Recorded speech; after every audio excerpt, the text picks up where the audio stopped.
We're in Matthew chapter 10. And I love this chapter. It's just one of my favorites of all time. It is the instructions to apostles for preaching the kingdom of God, the kingdom of heaven. The King is here. And it said after he gave them these instructions, he sent them out to do what he's telling them. And these are the instructions. Last week, we read some pretty good stuff. I'm going to reread last week's and this week's. I told you last week there's too much for one sermon on this. And so, where did we start? Verse 32, okay? You ready, John? Okay. Therefore, everyone who confesses me before men, I will also confess him before my Father who is in heaven. But whoever denies me before men, I will also deny him before my Father who is in heaven. Do not think I came to bring peace on the earth. I did not come to bring peace, but a sword. For I came to set a man against his father, and a daughter against her mother, and a daughter-in-law against her mother-in-law, and a man's enemies will be the members of his own household. He who loves father or mother more than me is not worthy of me, and he who loves son or daughter more than me is not worthy of me. And he who does not take his cross and follow after me is not worthy of me. He who has found his life will lose it. And he who has lost his life for my sake will find it. Now last week, just a little recap, we talked about the fact that we've talked about this many times in these instructions, that really what he's telling them is your life cannot be your own. Your life must be given over. That you must have a master. You must have a teacher. You must have a Father who was in heaven.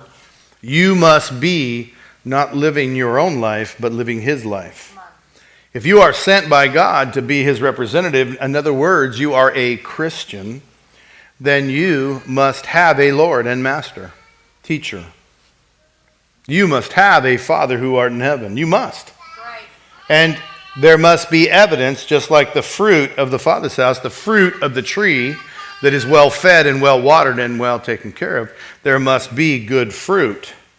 And we will be looking for that fruit because Jesus told us to be looking for that fruit that grows on the tree that is well watered and well fed, planted in good soil. And all of those things are in the teachings of Jesus. Many of those things are in the instructions to the apostles on how to teach culture. Again, since not everybody's here every week, let me tell you what an apostle is.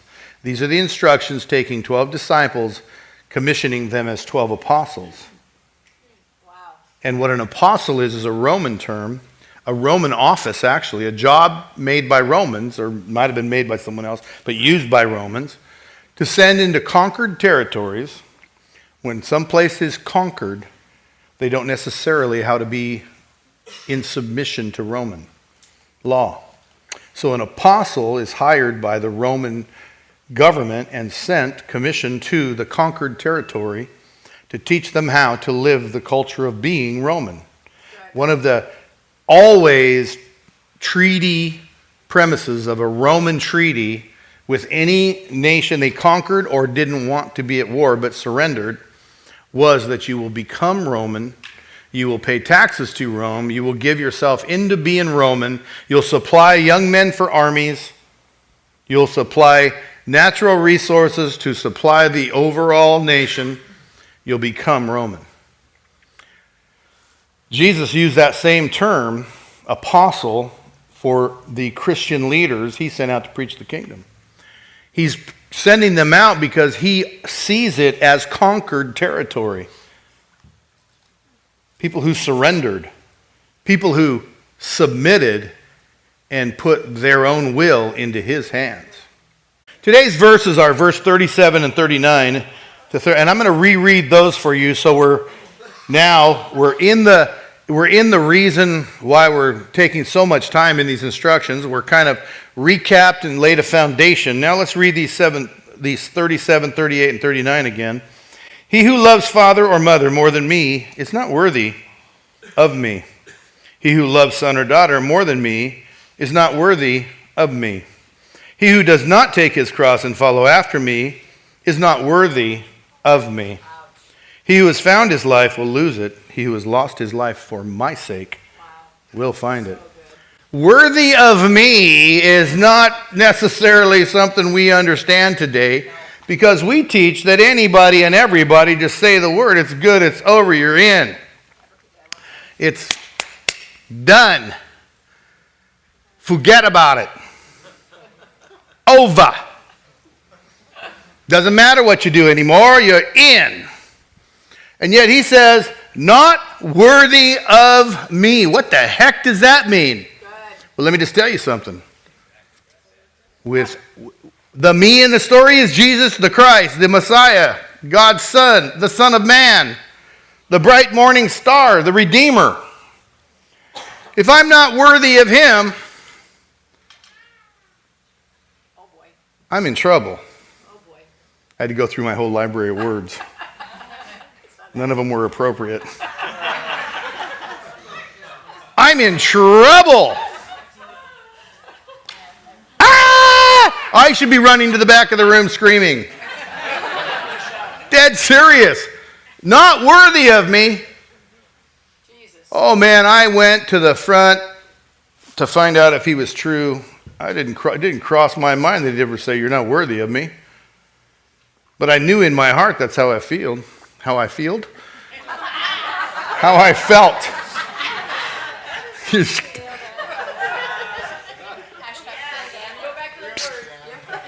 Yeah, go back and take English. That's how I felt. Man, he should reject me. He really should. I've heard of him all my life and I rejected him. He should reject me. I had loved mother and father more than him. I didn't have sons and daughters. But I would have, after I met my sons and daughters, I would have in those days loved them more than him. Not worthy of me. What if I get up there and pray and he says, yeah, not this one, throw him back. You ever caught a fish and thrown him back? Yeah, not this one. How about that Forrest Gump scene where he shows him a shrimp and he says, catch 5 more of those and you can have a cocktail. Yeah, it's like, not enough, dude. Might as well put that one back, let him grow a while. What are you going to do with that little guy? What if God said, no, not that one, throw him back? Not worthy of me. We don't even talk about that anymore. It's just not, why? Because it's not even, it's not impossible, right? Yet I know some people who were behind some bars have done some things, and they wanted to call on God, and they said, what if he rejects me?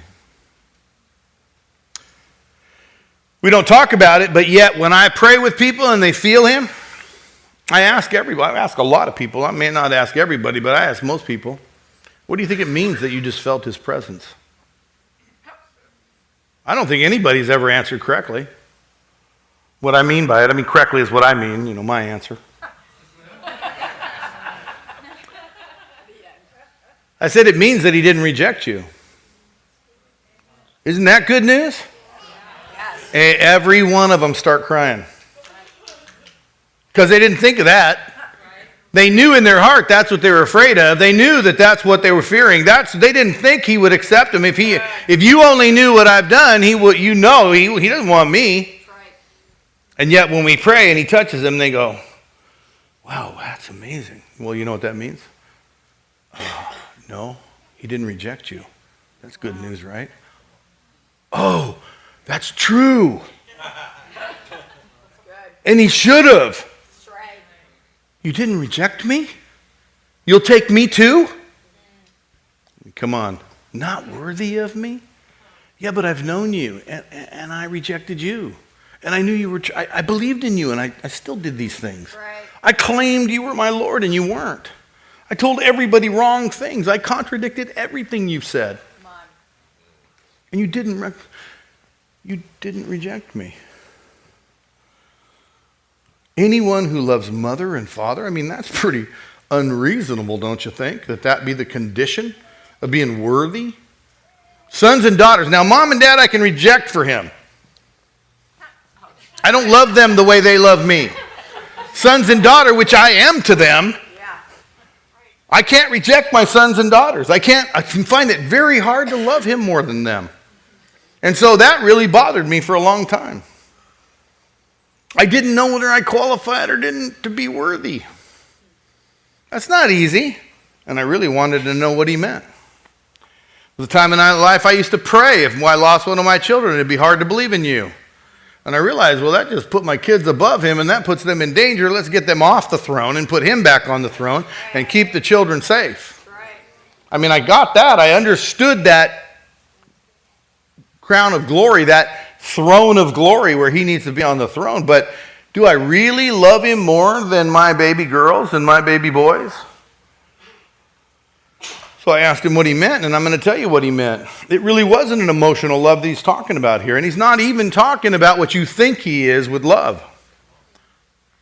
Honestly, what he's talking about here is cultural, racial, national, religious life. Can't think of the word. You know, cultural stuff. Traditions.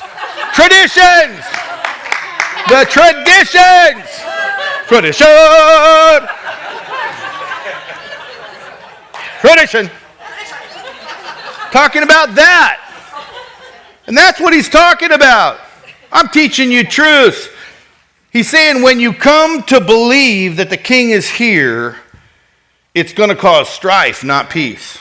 I told you this a little bit last week. When I came home, I kind of got it confused. My brother was before me, and he first came home, and he was rejected by everyone, including me.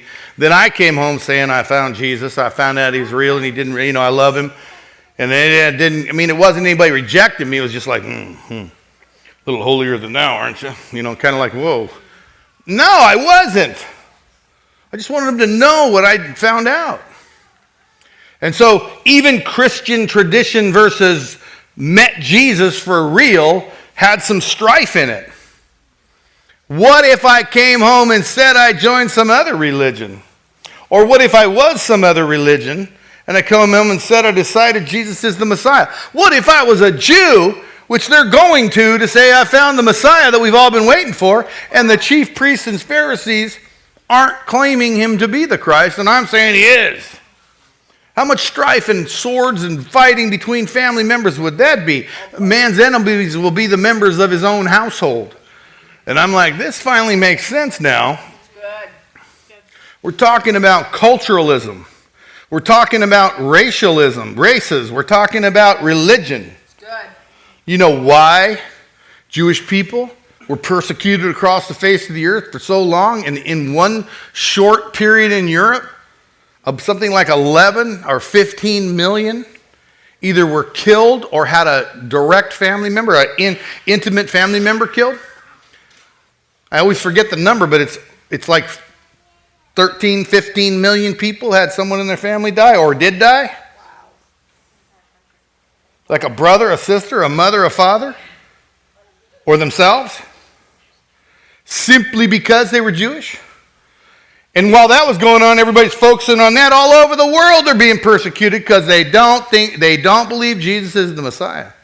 You antichrists, they just persecuted them during centuries. The Romans tortured them because they didn't believe Jesus was the Messiah. Christians persecuted them.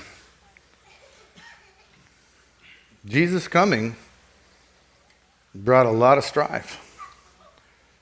So if I was a member of a particular religion that wasn't Christian, and I came home and said I decided Jesus is the way, a lot of us in this American Western culture don't realize this, but there's a few people here who come from other cultures. You become a Christian, you're dead to me. You become Islamic, you're dead to me. You become a Messianic Jew, you're dead to me. That's what Jesus means by I didn't come to bring a peace. Believing in me is going to cause trouble for you. You become a real, blood-bought, born-again, Holy Spirit-filled Christian, you're going to challenge and threaten all the lukewarm individuals around you. That's what he's talking about, is cultural things. I try to tell you I don't have a racial bone in my body, and yet that would be a lie. I have to fight it all the time. Because I was raised from childhood up being set weird comments, poisoning my pond. We're divided by race everywhere. There's the white church and the black church and the Asian church and the Mexican church and we're divided. He's saying, so some little young girl, Mexican girl, marries some Caucasian guy. We have all kinds of cultural problems. Little Caucasian girl marries some Asian guy. We have all kinds of... Family gets all mad. What Jesus is saying is to love your enemy. Do good to those who persecute you. Invite those who are different. When you come to receive me, you become different than all the rest. I know a religion where they had a holy cow and they had a holy rat. And the milk of the holy cat was saved to feed the holy rat. And it was death to any father who stole the holy cow's milk to feed his baby. They intended for him to let the baby die before it stole the holy milk to feed the holy rat. You go in there with Christianity. Those people are dedicated to what they believe. They believe what they believe. You come in preaching Jesus and you're in trouble. I have an acquaintance, Partners in Harvest pastor, sitting in a prison in Turkey for nothing more than Obama and the president got in an argument that the new president took on and agreed with, and they have this disagreement about the trading of prisoners. So he went and arrested all the American pastors in the country. And he really only got a couple, and this guy is one of them, who's been sitting in that prison now for coming up on 2 years. I lose track of the time, but every day I live, he's sitting in a prison cell that's made for 8 people, and there's 20 in there, 19 Muslims and 1 Christian pastor. His belief in Jesus did not bring peace to him, but it brought a sword. Strife. He's an American missionary to Turkey. He'd been there his whole life. Loving the people of Turkey. Not going to love him back, but he accepted Jesus. And his all-in status, his I am bought with a price, I am under my master, I am a servant to the king, is definitely put to the test.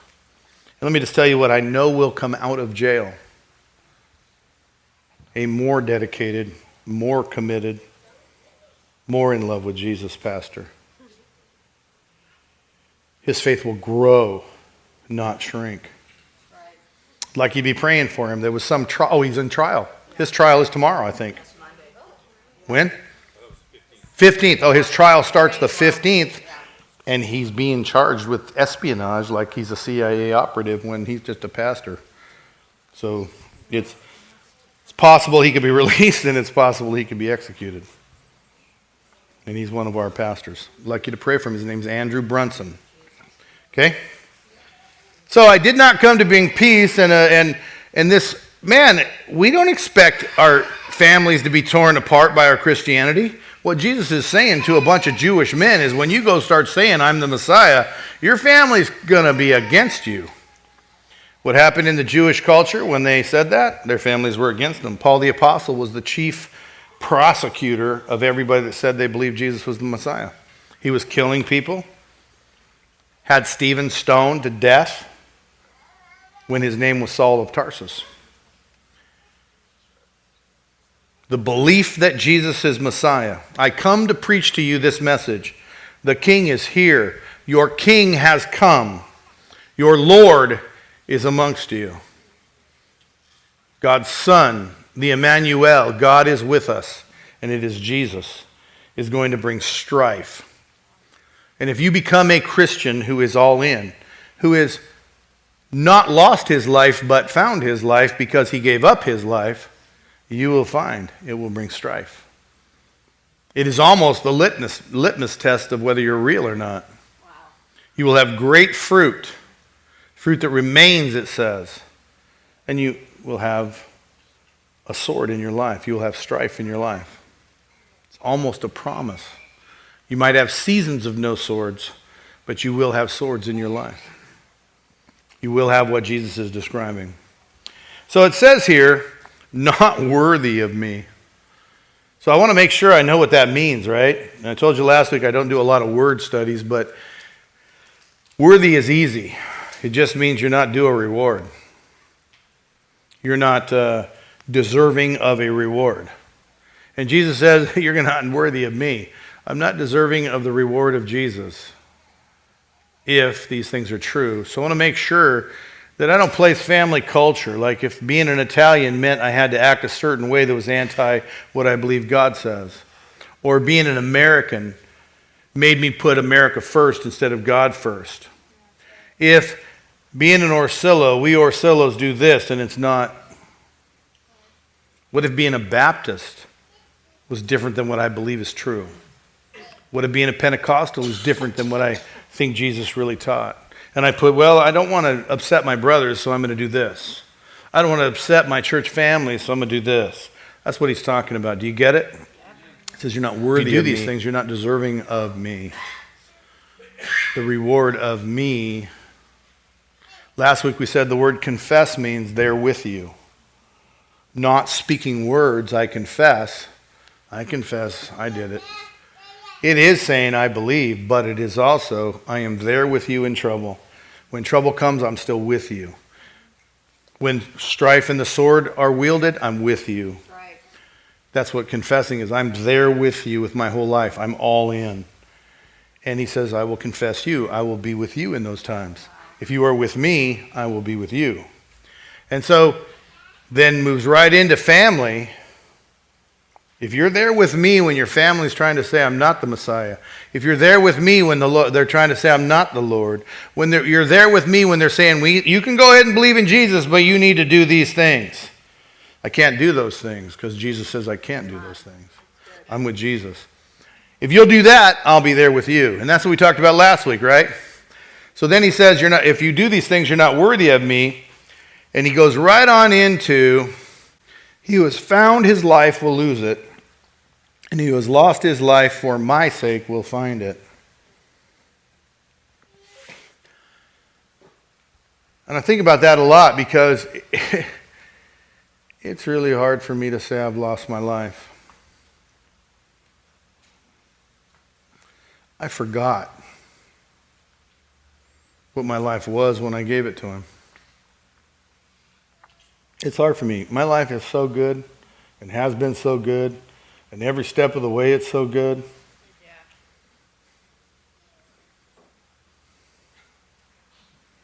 In every case. I've quit what I'm supposed to quit. I've joined what I'm supposed to join. I've gone where I've been sent. Each time, not what I wanted to do really.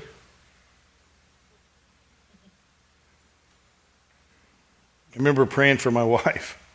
I didn't know who she was going to be. And I was at my bed every night, got to the point of agony. And this is the funny thing. I had my head on my arm praying for, God, you've got to show me my wife. Picture of Vicky was right here.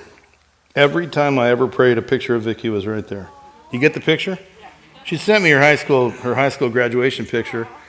And I don't put girls' pictures on my dresser.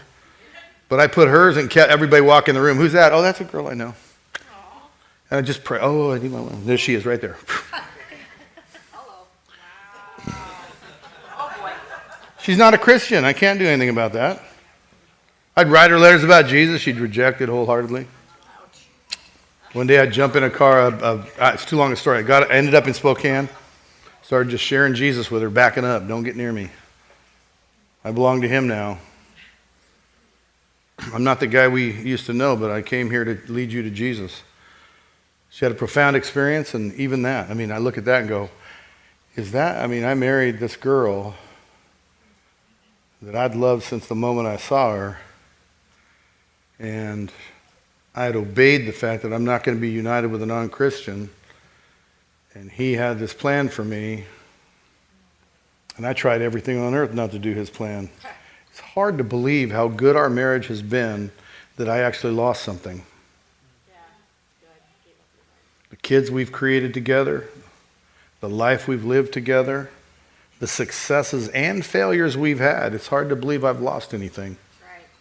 He says, if you don't lose your life, and I'm thinking, have I lost my life? Because it seems like I haven't.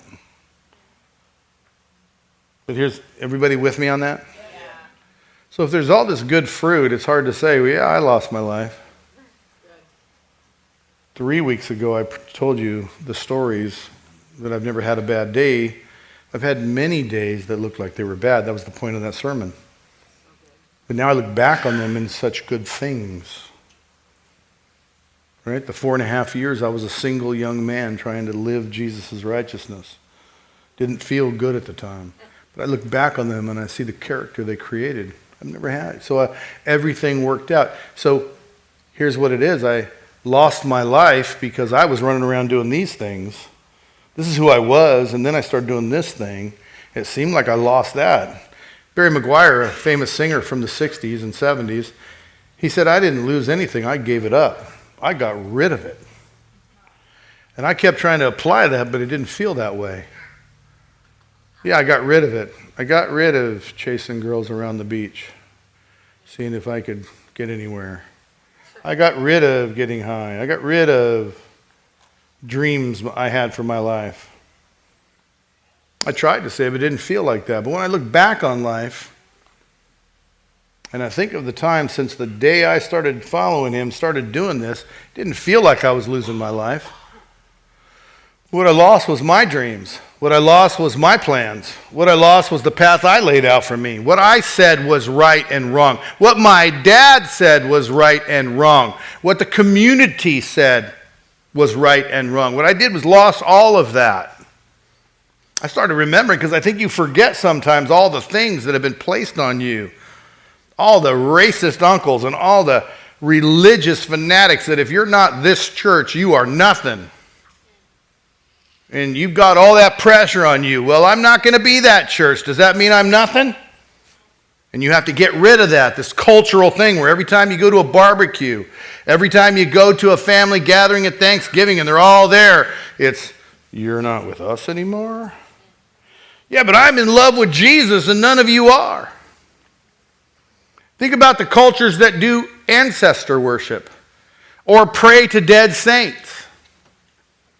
I don't pray to them anymore. You what? You're going to disrespect our ancestors? You're going to disrespect the Mother of God? You're going to disrespect Saint so-and-so? Well, no, I'm not disrespecting them. I'm not going to pray to them anymore because why would I pray to a man when Jesus told me God's my Father? And if I ask him anything in Jesus' name, he'll do it for me. What's the benefit of going through these guys who can't hear me? Are you following me? You disrespect everything we've ever taught you? Well, that's what he's talking about here. The pressure is, I know people who say their authorities as a child told them if they ever became a Christian, they'd disown them. Well, you're going to have to decide. Do you love what they told you? You want their respect? You want their love? Or you want to be worthy of Jesus? Are you following me at all? I hope. Because I'm trying to paint a picture. There's nothing bad about religion, but you have to choose. If a religion causes you not to believe Jesus, then you've got to reject that religion. If a family causes you not to believe in Jesus, you've got to reject that family. If you think just coming home saying, I love Jesus is going to make everybody love you, it's not. And you can't stop loving Jesus to impress them or to get their approval. Are you following me? That's what he's saying. But I was taught as a child. Well, okay, take what you were taught as a child. It might be wrong, it might be right. And take what Jesus says.